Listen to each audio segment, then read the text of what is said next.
My name is Olivia. I'm 28 years old. I am married. My husband's name is David. He is 30 years old.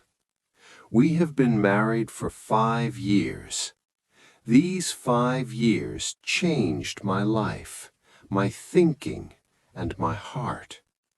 When I look back now, I see my mistakes clearly, but at that time, I did not understand anything. I only saw money. I only saw comparison. I only saw what we did not have. David is a very kind man. From the first day I met him, he was gentle and calm. He never shouted. He never spoke loudly. He never got angry without reason. He never raised his hand. He always listened when I talked. Even when I complained, he listened. Even when I hurt him with my words, he stayed quiet. He respected me more than anyone ever did. When I was sick, David cooked food for me. When I had a headache, he brought medicine and water. When I was tired, he told me to rest. He cleaned the house. He washed the clothes. He never said, "This is a woman's job." He always said, "We are a team." David works in construction. His job is very hard. He works under the hot sun. He carries heavy things. His hands are rough. His body is always tired. He wakes up early every morning and comes home in the evening covered in dust. He earns around $2,500 a month. He works honestly. He never complains about his work. I work in an office. I have a good job.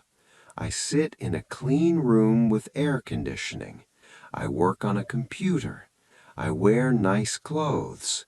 I earn $5,000 a month. I earn more than David.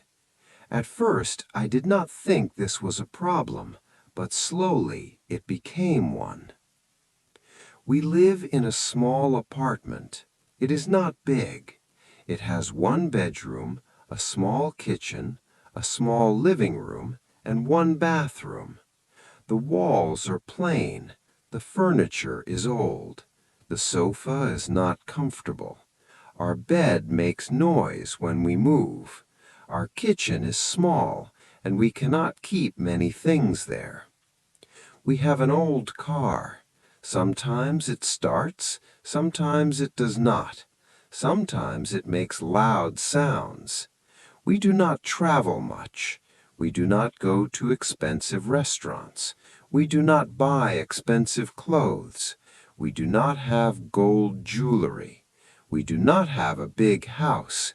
We live a simple life. At first, I was okay with this life. I loved David. I felt safe with him. I felt respected. But slowly, my heart changed. I started looking at other people. I started comparing my life with theirs. My friends talked about their husbands. One said her husband bought her gold. One said her husband took her on trips. One said her husband bought a big house. One said her husband started a business and earned a lot of money. I smiled when I listened, but inside, my heart felt heavy. I started feeling angry. I started feeling jealous.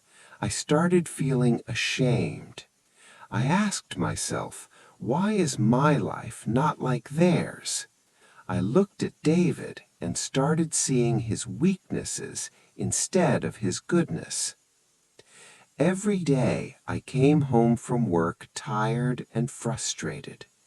David always asked me, "How was your day?" He always waited for me. He always smiled when I came home. But instead of smiling back, I complained. I said things like, "Why don't we have a bigger house?" I said, "Why don't we have a better car?" I said, "Why can't you earn more money?" I said, "Other men are doing better than you." David listened quietly. He did not fight. He did not shout. He just looked down. I could see sadness in his eyes, but I did not care at that time. I was blinded by my desires. David earns $2,500 a month. From this money, he gives $1,200 to his parents. They are old. They have health problems. They depend on him. He never complained about helping them. He believes it is his duty. He gives me the remaining $1,300. I told him many times, this is not enough. I wanted more money. I wanted a better life. I wanted comfort. I wanted luxury. I told David, start a business. He said softly, I don't know how. I replied angrily, everyone knows how. You just don't try. David stayed silent. That silence should have warned me, but I ignored it. One night, David came home late. This was unusual. He always came home on time. I was sitting on the sofa, angry and tired. When he entered, I asked sharply, "Where were you?" He said calmly, "I was looking for another job." For the first time in many days, I felt happy. I asked, "Did you find one?" He said, "No, but I will keep trying." That night I slept peacefully. I felt satisfied. I thought, now he understands. The next day, David woke up before sunrise. He did not eat breakfast. He drank only water. When I asked him why he was in a hurry, he said, "I found a second job." My heart jumped with happiness. "What job?" I asked. "I will work at a restaurant at night. I will earn $2,000 more." I smiled and said, "Good job." David started working 2 jobs, construction during the day, restaurant at night. He woke up every morning early. He came home very late at night. Sometimes he came home after midnight. He was always tired. His eyes were always red. His hands shook sometimes. His body looked weak. He stopped talking much. He stopped smiling. He stopped laughing. He ate quickly and slept immediately. Sometimes he fell asleep on the sofa. Sometimes he forgot to eat. I saw all this, but I did not stop him. I was happy about the extra money. I told myself, this is what a man should do. One night, David came home very late. When he entered the apartment, he looked pale. He tried to walk, but his legs were weak. His hands were shaking badly. Suddenly, he fell on the floor. I screamed loudly, "David!" He looked at me with fear in his eyes and said, "I'm just tired. I feel strange." I panicked. I called a taxi and took him to the hospital. The doctor checked him and looked serious. He said, "Your husband is exhausted. His body cannot take this pressure. He needs rest. If he continues like this, it will be dangerous." I felt like someone hit my heart.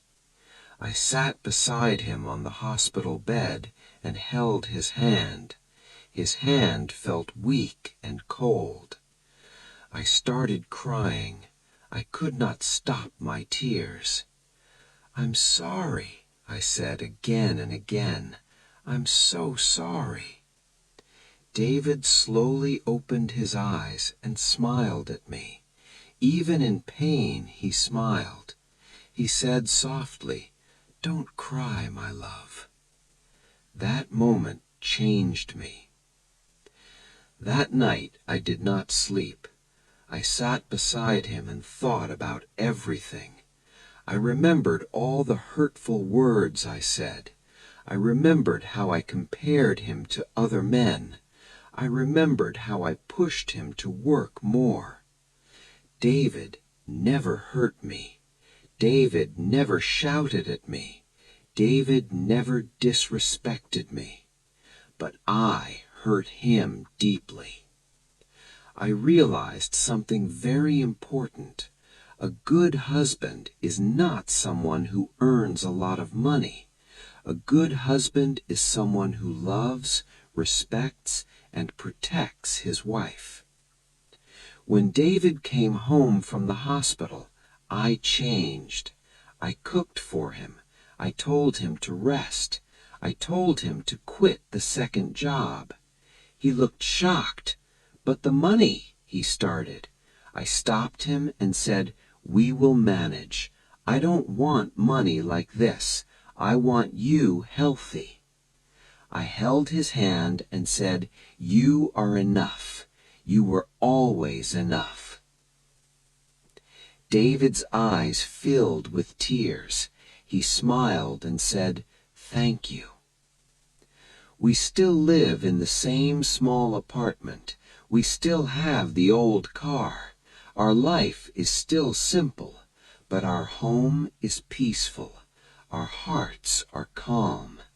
I stopped comparing. I stopped complaining. I started appreciating. Money is important, yes, but love, respect, and kindness are more important. I learned this lesson late, but I learned it.